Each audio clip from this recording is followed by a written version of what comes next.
بسم اللہ الرحمن الرحیم۔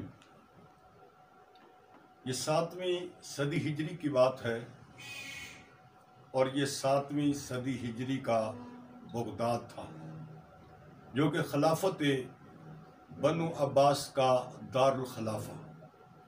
بغداد کیا تھا؟ بغداد دنیا کی ساری خوبصورتیاں، دنیا کی ساری رونقیں وہاں موجود تھیں۔ بازار بارونق، خانقاہیں آباد، مدارس آباد، مسجدیں آباد، ہر طبقہ اپنی دنیا میں مست تھا۔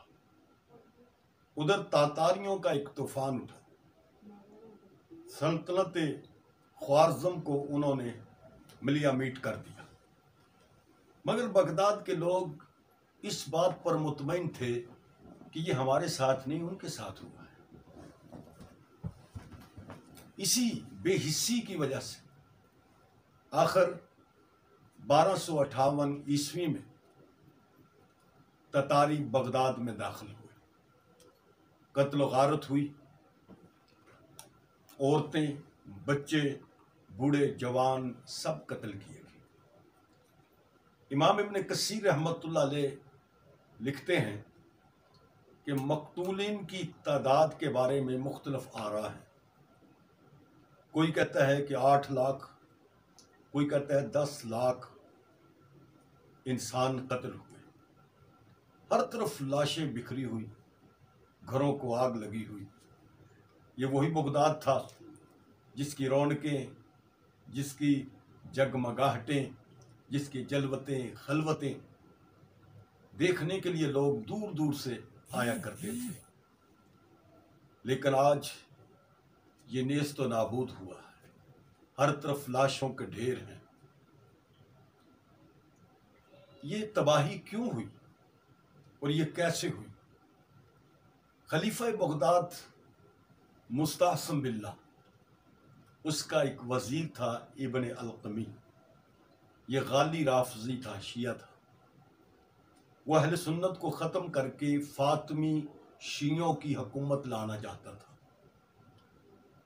اس نے ہلاکو خان کے مشیر نصیر الدین طوسی کے ساتھ رابطہ کیا، جو نصیر الدین طوسی خود رافضی تھا۔ اب یہ بھی دیکھیے کہ کافر ہلاکو خان، لیکن اس کا مشیر نصیر الدین طوسی رافضی۔ کیسا عجیب تاریخ کا یہ اتفاق ہے۔ ہلاکو خان یہ چنگیز خان کے لڑکے، تولی خان کے بیٹے، اس کے 3 بیٹے تھے۔ ایک منگو خان جو کہ منگول سلطنت کا خان اعظم کہلاتا تھا، قبلائی خان جو چین میں حکمرانی کر رہا تھا، اور تیسرا بیٹا ہلاکو خان تھا جسے ایران کی طرف بھیجا گیا۔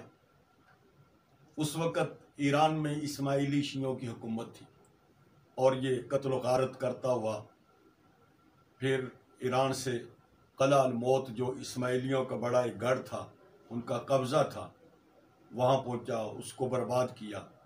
پھر اسی طریقے سے بغداد کی طرف تباہی کا رخ موڑا، بغداد تباہ کیا، عراق، بصرہ، کوفہ، شام، حلب، فلسطین، ہر طرف اس نے تباہی مچائی۔ اسی ہلاکو خان کے مشیر ملا نصیر الدین طوسی جو کہ رافضی تھا، اس کے ساتھ بغداد کے خلیفہ کے وزیر ابن القمی نے رابطہ کیا کہ آپ بغداد پر حملہ کریں۔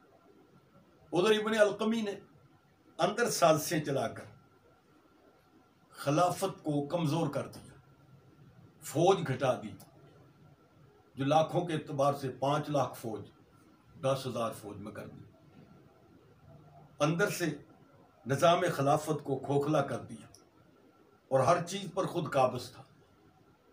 آخر ہلاکو خان کی فوج حملہ آور ہوئی اور ہر طرف تباہی مچی۔ ابن القمی نے خلیفہ سے کہا، مستعصم باللہ سے، کہ آپ ہلاکو خان کے دربار میں چلیں، ہلاکو خان آپ کی بات مانے گا اور آپ کو دوبارہ بغداد کا خلیفہ بنا دے گا۔ اس طرح یہ بھولا بھالا خلیفہ مستعصم باللہ 700 افراد، جس میں علماء بھی تھے، فقہاء بھی تھے، وزراء بھی تھے، شہر کے معززین بھی تھے، سب کو لے کر ہلاکو خان کے پاس گیا۔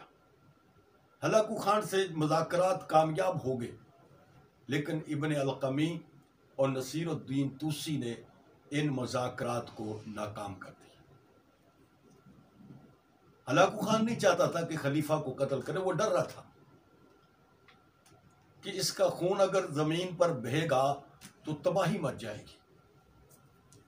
تو اسی بدبخت نے، ابن القمی رافضی نے مشورہ دیا کہ زمین پر کیوں خون بہے گا، ہم ایسے کرتے ہیں کہ خلیفہ کو چٹائی میں لپیٹتے ہیں اور پھر اوپر ڈنڈوں اور ہتھوڑوں سے اس کو کوٹا جائے گا، اوپر گھوڑے دوڑا دیے جائیں۔ اس طرح چٹائی میں لپیٹ کر، ہتھوڑے اور ڈنڈے مار کر، گھوڑے اوپر دوڑا کر خلیفہ کا قتل کیا گیا۔ ابن القمی کی خواہش یہ تھی کہ بغداد پر میری حکومت ہو اور اہل سنت کا خاتمہ ہو جائے، لیکن ہلاکو خان نے وہاں اپنا بندہ مقرر کر دیا۔ یہ بہت رویا، لیکن اس کی بات کو ہلاکو خان نے تسلیم نہیں کیا۔ اس بدبخت نے بغداد کے خلیفہ کے بچے، عورتیں وہاں بغداد سے منگوا کر ان کو ایسے ذبح کروایا جیسے بکریوں کو ذبح کیا جاتا ہے۔ جب یہ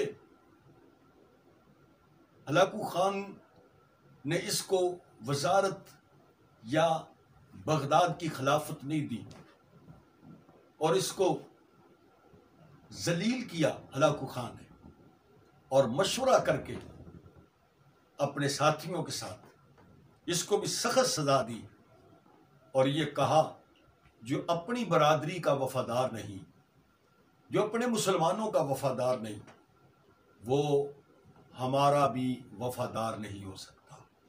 تو میر جعفر صادق، یہ کردار، ابن القمی، نصیر الدین طوسی، یہ سارے کردار چلتے رہے ہیں،